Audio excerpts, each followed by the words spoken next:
Hello everyone, welcome to Vision Craft Academy. So friends, आज हम important case studies की बात करने वाले हैं रिलेटेड टू डिजिटल इंडिया। जैसे कि आप जानते हैं कि अभी तक हमने introduction, pillars, sectoral impacts, benefits, challenges, way forward, इन सभी एरियाज़ को बहुत अच्छे से कवर कर लिया है। We covered the facts as well as the keywords. तो फ्रेंड्स, आज हम केस स्टडीज़ के बारे में डिस्कस करने वाले हैं। Most of the important case studies related to digital India जिनके बारे में आपको पता होना चाहिए। तो चलिए फ्रेंड्स, शुरू करते हैं। So the first thing that we are going to talk about is the enhancement of agricultural space using applications or using technology.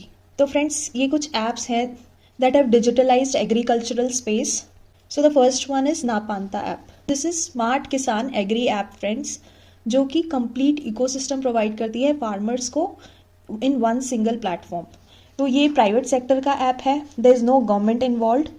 E-NAM को compete करने के लिए प्राइवेट सेक्टर लाया था, very much effective in cotton specifically. तो जितने भी small and marginal farmers हैं, they are able to access the real time information related to agriculture on this app.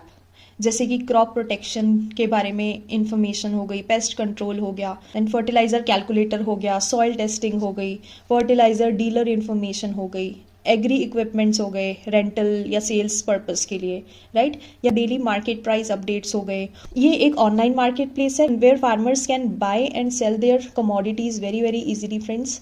इसमें फार्मर्स को कोल्ड स्टोरेज से रिलेटेड इन्फॉर्मेशन भी मिल जाती है। Weather condition monitoring is also available in this app. So this is a complete holistic solution that is provided to empowered farmers. तो अब बात करते हैं रेनबो एग्री ऐप की। So friends, this is also called internet for farmers. Rainbow agree app क्या करता है? Farmers को एम्पावर करता है with real time information connected to global markets. यहाँ पर फार्मर्स अपने प्रोडक्ट्स की मार्केटिंग कर सकते हैं, ट्रांजैक्शंस को रिकॉर्ड कर सकते हैं।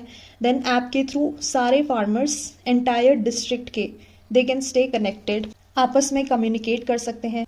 सो फ्रेंड्स, आपको पता होगा फार्मर फेडरेशंस के बारे में जो कि फार्मर्स की हेल्प करते हैं, right. So using Rainbow agree app, farmer federations जो हैं they use to help farmers उनकी क्रॉप्स की मार्केटिंग करने के लिए, उनकी ब्रांडिंग करने के लिए, राइट। ऑनलाइन प्लेटफॉर्म पे how they can market their crops, how they can brand their crops. तो फ्रेंड्स, यूजिंग दिस एप्लीकेशन अलग अलग फार्मर फेडरेशंस फार्मर्स की हेल्प करते हैं उनके कमोडिटीज़ को मार्केट करने के लिए, उनके कमोडिटीज़ की ब्रांडिंग करने के लिए, right, for publishing those commodities on online platform. तो एग्रीकल्चर सेक्टर में बहुत सारे फंक्शनल फार्मर ग्रुप्स होते हैं। उनकी रियल टाइम प्रॉब्लम जो होती है ना, most of the times is related to communication, कि वो फार्मर्स से कम्युनिकेट कैसे करेंगे। अब आप सोचिए, किसी डिस्ट्रिक्ट में there are lot of farmers, close to let's say 500 farmers as an example. अब सपोज फार्मर फेडरेशन के हेड को अगर सब फार्मर्स से कम्युनिकेट करना है तो 1-to-1 ओवर द कॉल उनके साथ कम्युनिकेशन इस्टेब्लिश करना is very very difficult and time taking. So इस प्रॉब्लम को सॉल्व करने के लिए this app comes into picture. Rainbow app क्या करता है? मास कम्युनिकेशन को ईजी बना देता है।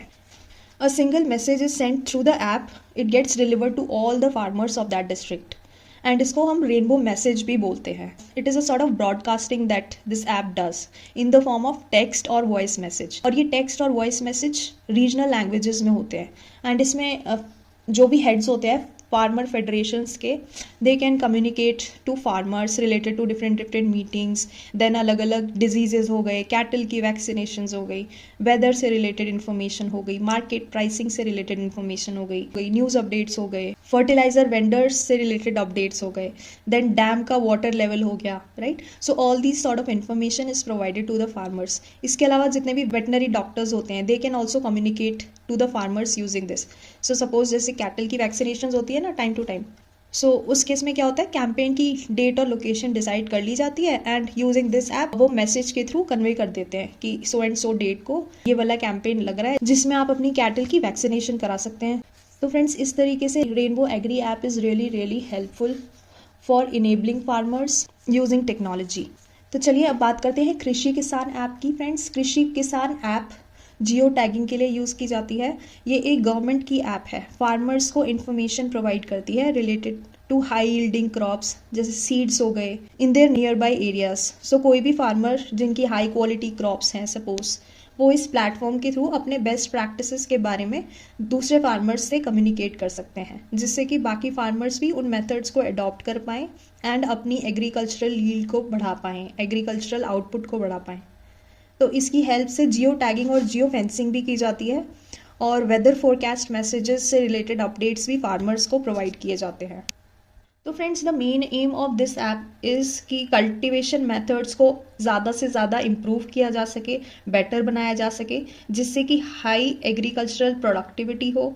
आउटपुट बेहतर बनाने के लिए इसका यूज़ किया जाता है। तो ज़्यादा से ज़्यादा फार्मर्स अच्छी एग्रीकल्चरल प्रैक्टिसेस को अडॉप्ट करें एंड उनसे सीख के अपने एग्रीकल्चरल प्रोसेस को इवॉल्व करते जाएं। सो that is the main M of the government behind bringing this app in the market. So friends, next app is CHC Farm Machinery app. आपको पता है ना, जैसे एग्रीकल्चर में अलग अलग मशीन्स का यूटिलाइजेशन किया जाता है, राइट? जैसे ट्रैक्टर हो गया, हार्वेस्टर हो गया, फर्टिलाइजर ड्रिल हो गई, एक्सेट्रा। ये भी एक गवर्नमेंट की ऐप है एंड फार्मर्स की मशीनरी रिक्वायरमेंट्स को एड्रेस करने के लिए इस ऐप को गवर्नमेंट ऑफ इंडिया ने लॉन्च किया था। तो फ्रेंड्स, इस ऐप के थ्रू फार्मर्स की जो भी रिक्वायरमेंट है, जो भी उनको मशीन चाहिए, वो उस मशीन को सिलेक्ट कर सकते हैं एंड रेंट पे ले सकते हैं थ्रू दिस ऐप। इसमें ये इम्पॉर्टेंट चीज़ एक ये है कि फार्म जो होता है फार्मर्स का, वो फार्म के 50 किलोमीटर्स के रेडियस में या 50 किलोमीटर्स की विसिनिटी में ही जो मशीन्स अवेलेबल हैं वो उनको रेंट पे ले सकते हैं। फ्रेंड्स, इस तरीके से ये ऐप हेल्प कर रही है फार्मर्स की to actually order machines on rent from the nearby areas in the 50 kilometers radius. So friends, all these are different applications through which agricultural sector has been digitized, right? तो चलिए अब next case study की बात करते हैं। So friends, it talks about blockchain based caste certificates from Gadchiroli, Maharashtra. Friends, आपको पता होगा Gadchiroli is a district in Maharashtra जहाँ पे ट्राइबल लोगों की पॉपुलेशन बहुत ज़्यादा है, राइट? तो that is the reason friend, वहाँ पे कास्ट सर्टिफिकेट्स की भी बहुत ज़्यादा इंपॉर्टेंस है, right? Because they are not aware by default about the government funded incentives. Local tribals को जितनी भी स्कीम्स गवर्नमेंट के थ्रू ऑफर की जाती हैं, they are not aware of that. So that is the reason having a caste certificate is very very important in this case. So this was a pilot initiative to provide all the local tribal members with blockchain powered certificates. तो friends, why blockchain is used for this? सोचते हैं, थोड़ा सोचिए इसको कि blockchain ही क्यों use कर रहे हैं यहाँ पे, हम डायरेक्टली क्यों नहीं कर सकते, गवर्नमेंट डायरेक्टली क्यों नहीं कर सकती without blockchain? So friends, blockchain इसलिए यूज़ कर रहे हैं बिकॉज उससे क्या होता है, एक्सक्लूजन इंक्लूजन रिलेटेड एरर्स नहीं होते, राइट? सो इस केस में specifically for tribal category we are bringing in this change, right? तो अगर आप एज एन एग्जाम्पल ले, so once you are in services, if you have entered services through some illegal mechanism, होता है ना, like गलत caste certificate बना दिया, ओबीसी सर्टिफिकेट बना दिया, एक्सेट्रा एंड ऑल। तो उन केसेस में blockchain as a technology comes into picture and इसीलिए ब्लॉकचेन को यूज़ किया है so that local information can be used.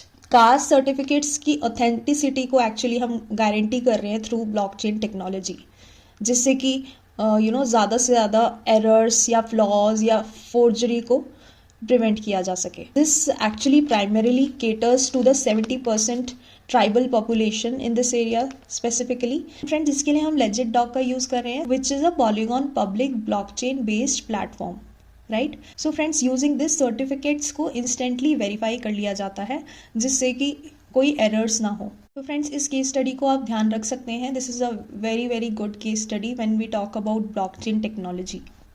तो चलिए अब नेक्स्ट केस स्टडी की बात कर लेते हैं। फ्रेंड्स, करांग आइलैंड के बारे में आप जानते होंगे। So this is the first cashless island of India located in Manipur. And आपको लोकटक लेक के बारे में पता होगा ना, Loktak lake is one of the largest fresh water lake in north east India, याद रखिएगा। This island is first cashless island and ये आप ध्यान रख सकते हैं। तो इनिशियली क्या किया गया था, गवर्नमेंट ने यहाँ पे door to door campaigns organize किए गए थे डिजिटल पेमेंट्स के लिए, डिजिटल लिटरेसी के लिए, जिससे लोगों को पता चले कि डिजिटल पेमेंट्स कैसे की जाती हैं। देन POS मशीन्स को इंस्टॉल किया गया था आइलैंड में, लोगों को डिजिटली अवेयर बनाया गया, ज़्यादा से ज़्यादा आधार एनरोलमेंट्स किए गए, बैंक अकाउंट्स खुलवाए गए, कैशलेस इंडिया को प्रमोट किया गया एंड फ्रेंड्स, सोशल मीडिया के थ्रू बहुत सारी अवेयरनेस स्प्रेड की गई। सो लोगों को ज़्यादा से ज़्यादा डिजिटली अवेयर बनाया गया, डिजिटली लिटरेट बनाया गया, ट्रेनिंग्स प्रोवाइड की गई, जिससे कि this became a cashless island eventually. तो फ्रेंड्स, इसको आप ध्यान रखिएगा। देन फ्रेंड्स आपको अकोदरा के बारे में भी पता होगा। Akodara is in Gujarat. Friends 2015 में क्या हुआ था, ICICI bank actually adopted Akodara and made this village completely cashless. तो फ्रेंड्स जो कॉन्सेप्ट था अकोदरा को डिजिटल विलेज बनाने का, that was based on 3 C's। So 3 C's was cashless, connected and comprehensive. So cashless तो आपको पता है, फुल्ली कैशलेस एनवायरनमेंट, छोटी से छोटी शॉप्स, बड़ी से बड़ी शॉप, सब में कैशलेस ट्रांजैक्शंस होती हों, राइट। देन अगर आप कनेक्टेड की बात करें, आईसीआईसीआई बैंक ने वाईफाई टावर्स कंस्ट्रक्ट किए थे जिससे कि broadband connectivity was enabled through out the village. So friends इस ब्रॉडबैंड कनेक्टिविटी को इस्टेब्लिश करने का मेन एम था कि ज़्यादा से ज़्यादा ऑनलाइन ट्रांजैक्शंस की जा सके, that too very very easily. तो फ्रेंड्स विलेज के फेसबुक अकाउंट एंड वेबसाइट को भी क्रिएट किया गया था। Now talking about comprehensive, comprehensive means 100% digitized school curriculum को इंट्रोड्यूस किया गया था, स्कूल मैनेजमेंट सॉफ्टवेयर को इंट्रोड्यूस किया गया था, स्मार्ट डिवाइसेस की वजह से विलेज को कॉम्प्रिहेंसिव बनाया गया था, राइट। डिजिटल बोर्ड्स के थ्रू आंगनवाड़ीज में ऑडियो वीडियो कंटेंट की प्रोविजनिंग की गई थी, स्कूल्स में computers, smart boards, tablets, digital attendance system, इन सब की हेल्प से कंप्लीट कॉम्प्रिहेंसिव डिजिटल एनवायरनमेंट को क्रिएट किया गया था। इसके अलावा फ्रेंड्स बैंक के ऑफिशियल्स ने ट्रेनिंग भी प्रोवाइड की थी, लोगों को डिजिटली अवेयर बनाया था, लोगों को डिजिटली लिटरेट बनाया था।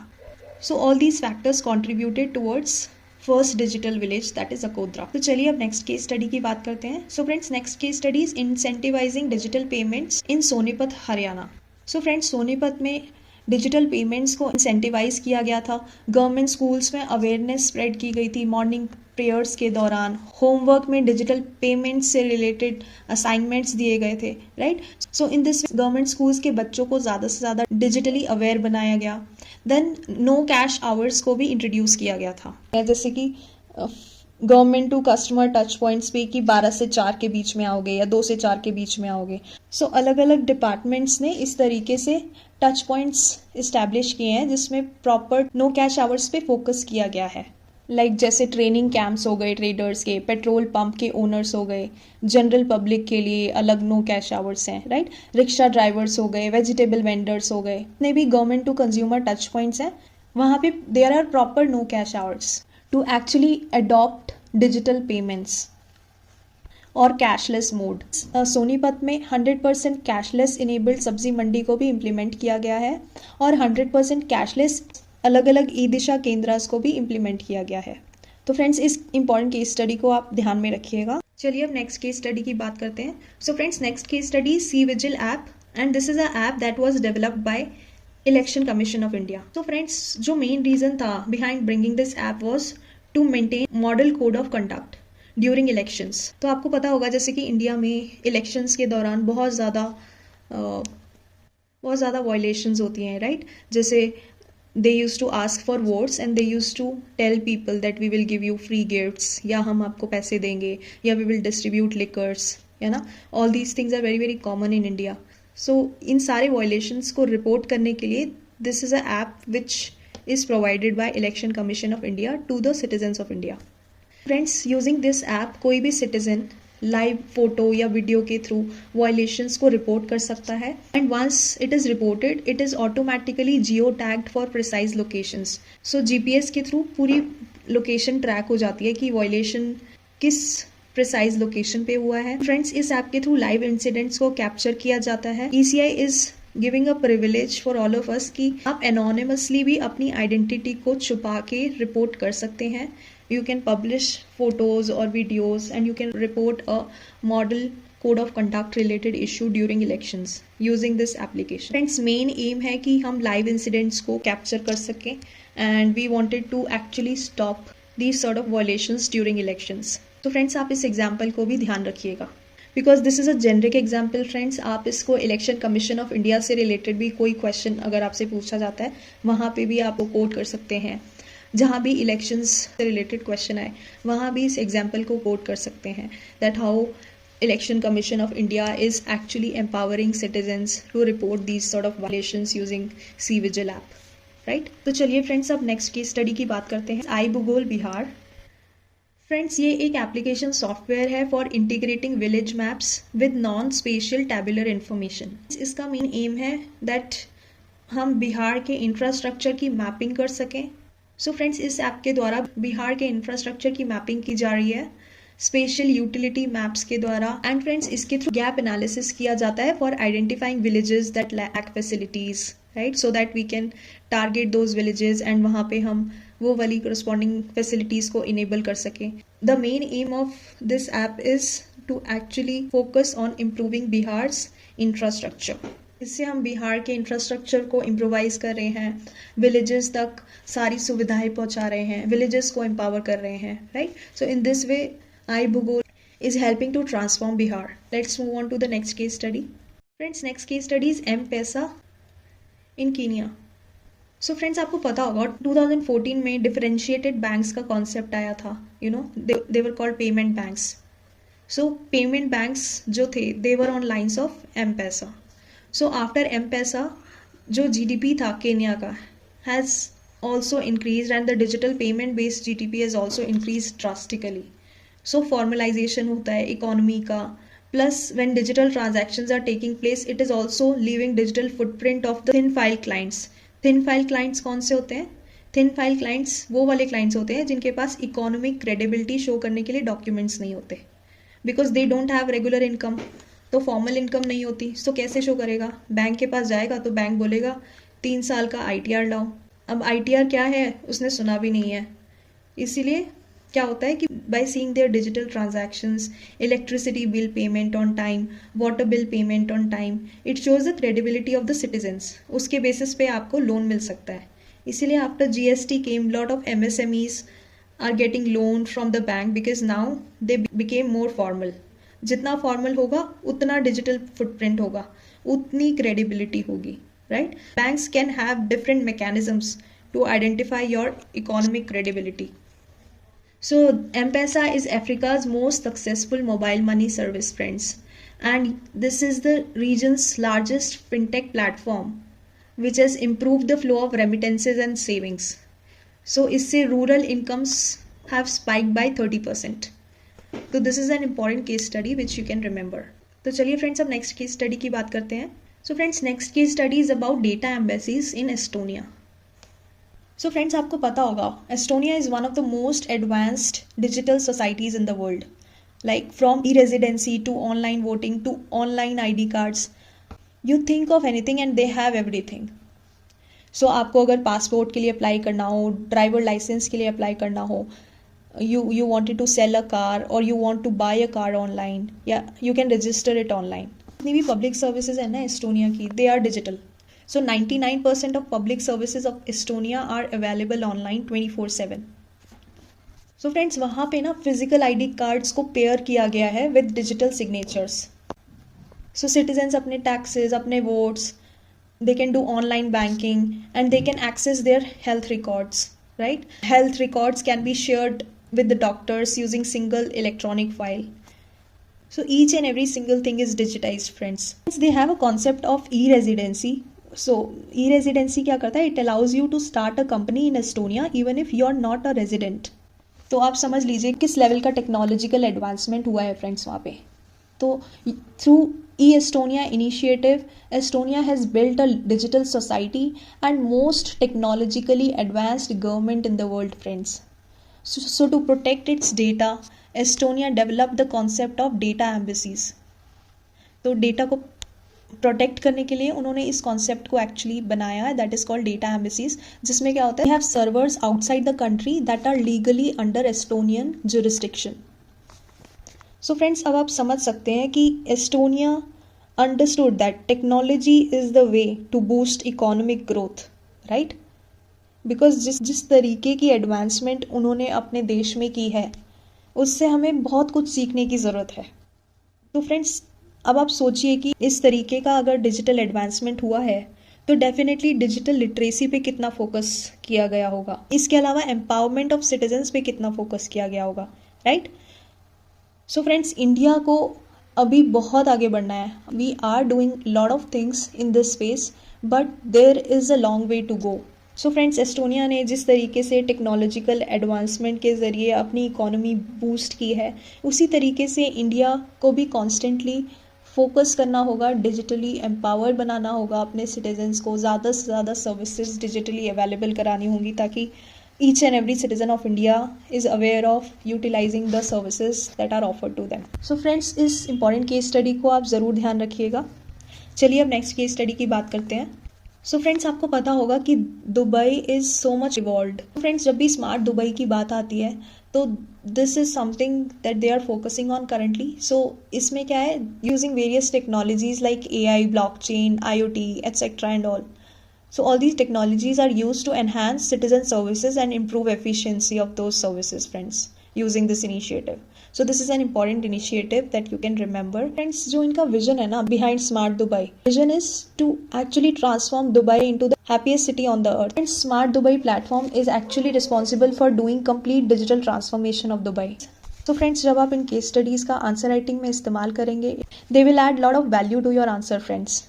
तो मैं ये नहीं कह रही हूँ कि आपको सारी केस स्टडीज़ के बारे में नॉलेज होनी चाहिए, बट इनमें से अगर आप 3 to 4 केस स्टडीज़ भी ध्यान रखेंगे फ्रेंड्स, एंड अगर आप उनको अपने आंसर्स में कोट करेंगे तो it will show the level of knowledge that you have related to that particular topic, right?